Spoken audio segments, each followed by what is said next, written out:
झड़प की पहल भी उन्होंने की, झड़प ही उन्होंने करी। तो ये प्लांट किया हुआ प्लान था, पता नहीं कौन सी नेत्री थी वो, हमारे को तो यहाँ पे कोई नेत्री नेत्रा कुछ नज़र ही नहीं आया। चाहे इन्होंने हमें खालिस्तानी कहा, चाहे इन्होंने हमें देशद्रोही कहा, चाहे इन्होंने हमारे पर कितने एलिगेशन लगाए, लेकिन हम कभी भी भड़के नहीं।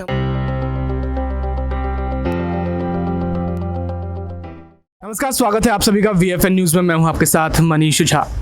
कल दिल्ली के गाजीपुर बॉर्डर पर भाजपा और किसानों के बीच जमकर मारपीट हुई, लड़ाई हुई, लेकिन इसके पीछे क्या हकीकत है, क्या सच्चाई है, इसको जानना बेहद ज़रूरी है। और आज वो सच्चाई हम आपको बताने जा रहे हैं।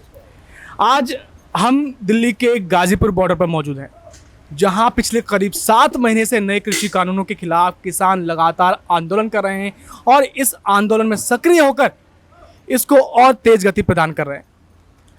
आज हमारे साथ वो किसान मौजूद हैं जिन्होंने कल की घटना को खुद अपने आंखों के सामने देखा और किसकी गलती है और क्या सच्चाई है इस घटना के पीछे, वो आज वो हमसे साझा करेंगे। हमारे साथ कुछ किसान मौजूद हैं, आप देख सकते हैं, सीधे उनसे बातचीत करते हैं। क्या नाम है आपका?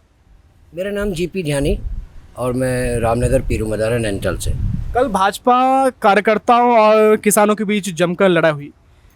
इस लड़ाई के पीछे क्या सच्चाई है और आखिर ये लड़ाई क्यों हुई? देखिए, ये जो कल कहा सुनी हुई, तो हमारी ओर से कोई लड़ाई की तो लड़ाई तो हमारी तरफ से ना तो कोई लड़ने का प्रयास था, ना कोई लड़ाई हुई और ना हम लोग लड़ाई करने के लिए गए। हम यहाँ पर 27 तारीख से देख रहे थे कि यहाँ पर सामने ही 20 मीटर 25 मीटर दूरी पर ये कुछ असामाजिक तत्व आते थे और इधर को हमारी तरफ भद्दे भद्दे इशारे करना, हमारी तरफ कभी कभी पत्थर फेंक देना, कभी कभी हमारे खिलाफ नारेबाजी लगा देनी, कभी कभी हमारे को दलाल बोल देना, कभी कभी हमारे को फर्जी किसान बोल देना। ऐसा ये 2-3 दिन से चला आ रहा था और हमें अपने जो नेता लोग हैं उनसे और 7 महीने में जो हम यहाँ पर बैठे हुए संघर्ष कर रहे हैं, उससे हमें अपने जो बड़े थे वो और जो मेरी उम्र के जो बुज़ुर्ग हैं, हम लोगों ने अपने नौजवान दोस्तों को भी यही कहा था कि आंदोलन हमारा शांतिपूर्ण ही रहना चाहिए और शांति के तरीके से ही हम इस आंदोलन पर इस सरकार से विजय प्राप्त करेंगे। आज तक 7 महीने का रिकॉर्ड है कि हमारी तरफ से कहीं भी कोई हिंसा नहीं हुई, कोई रैली हुई, कोई जलसे हुए, कभी भी किसी फल वाले के या किसी मूंगफली वाले की एक मूंगफली नहीं उठाई गई, कभी किसी के साथ कोई भी हमने वो नहीं। लेकिन कल हद तब हो गई कि जब यहाँ पर हम लोग बैठे हुए थे, ये जो हमारा सामने मंच है उसके सामने वो लोग आए और आने के बाद उन्होंने ढोल बजाने शुरू कर दिए, फूलों की मालाएं एक दूसरे को पहनानी शुरू कर दी, हमारे खिलाफ नारे शुरू कर दिए और इधर को बढ़ने का उन्होंने प्रयास किया। तो उसमें क्या है कि हम लोगों ने, हमारे भी जो आदमी थे उन्होंने भी काले झंडे लेकर उनका विरोध प्रकट करना शुरू कर दिया। तब तक उधर से माँ बहन की गालियाँ भी पड़ी हमें और उन्होंने झड़प शुरू करी।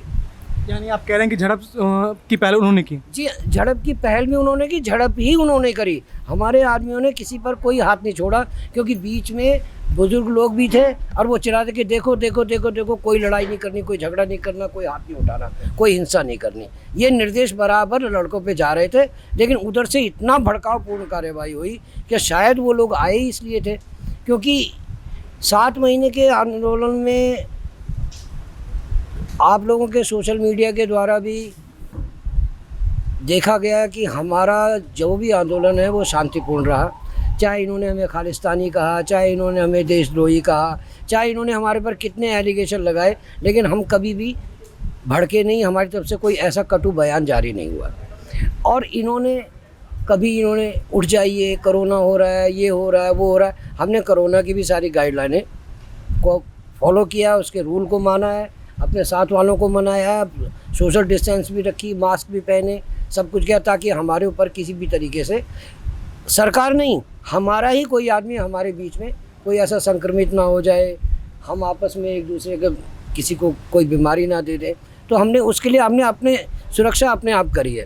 लेकिन सरकार को जब ये भी लग गया कि अब यार ये बिल्कुल भी नहीं हट रहे, तो इस ओछेपन में उतरना और उतरने के बाद चले जाना और उसके बाद फिर हम ही पे एलिगेशन लगा देना, ये कहाँ की शराफत है यार, हमें तो समझ में आती नहीं है। अब वो कहते हैं, जैसा हम कल नेशनल न्यूज़ में भी सुन रहे थे शाम को, कि 100 गाड़ियाँ थी हमारी, 40 गाड़ियाँ हमारी जो है तोड़ फोड़ दी।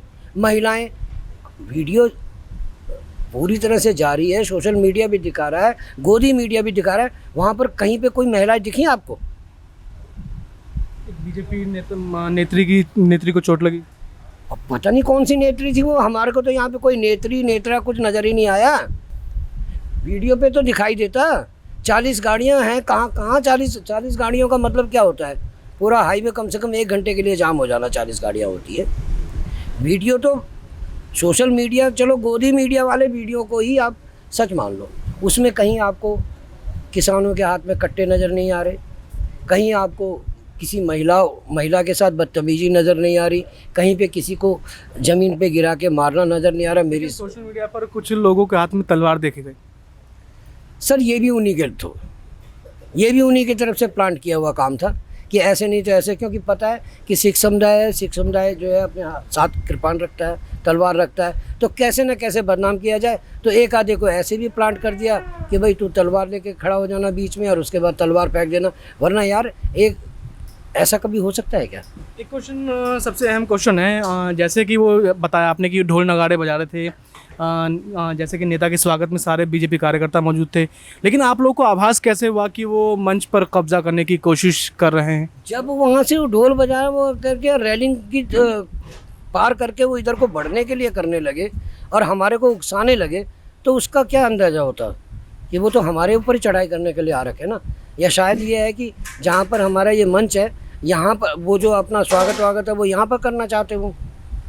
हमें तो कोई दिक्कत नहीं थी, हमें कोई दिक्कत नहीं है, आप आइए हमारे मंच का इस्तेमाल कीजिए, लेकिन ये जो भाजपा के झंडे लेके आप आ रहे हो और उसके बाद गाली गलौज करते हुए आप हमारे घर में आ रहे हो, आपके घर पे कोई गाली गलौज करते हुए आपके घर में घुसेगा तो क्या आप उसको रोकोगे नहीं? स्वागत करोगे आप उसका? आप हमारे घर पे आएंगे तो एक शिष्टाचार के तौर पे तो आएंगे।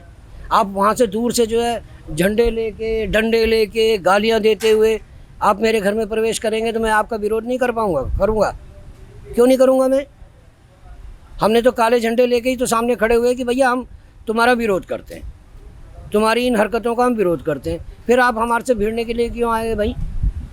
आपको नहीं पता है कि यहाँ पर 7 महीने से किसान तड़पता हुआ बैठा हुआ है, गर्मी में बैठा हुआ है, सर्दी में बैठा हुआ है, अब बरसात को झेलने के लिए बैठा हुआ है, और आप जले पे नमक छिड़कने सीधे कह रहे हैं कि बीजेपी कार्यकर्ता जो आए थे यहाँ पे वो जानबूझकर आए थे और इस आंदोलन में खल डालने के लिए आए थे। बिल्कुल ये प्लांट किया हुआ प्लान था कि जब किसानों के साथ तुम्हारी हर हरकत फेल हो गई तो अब किसानों के साथ इतने ऊंचेपन पे गिर जाओ कि किसानों के साथ जाके और वहाँ पर झगड़ा करो, मारपीट करो, किसान बदनाम होगा, FIR करो, किसानों को उठाएंगे, परेशान करेंगे। शायद यही है अब उनके पास, आखिरी अस्त्र उनके पास यही है। ठीक है, कल जो घटना घटी वो वाकई में निंदा करने वाली है।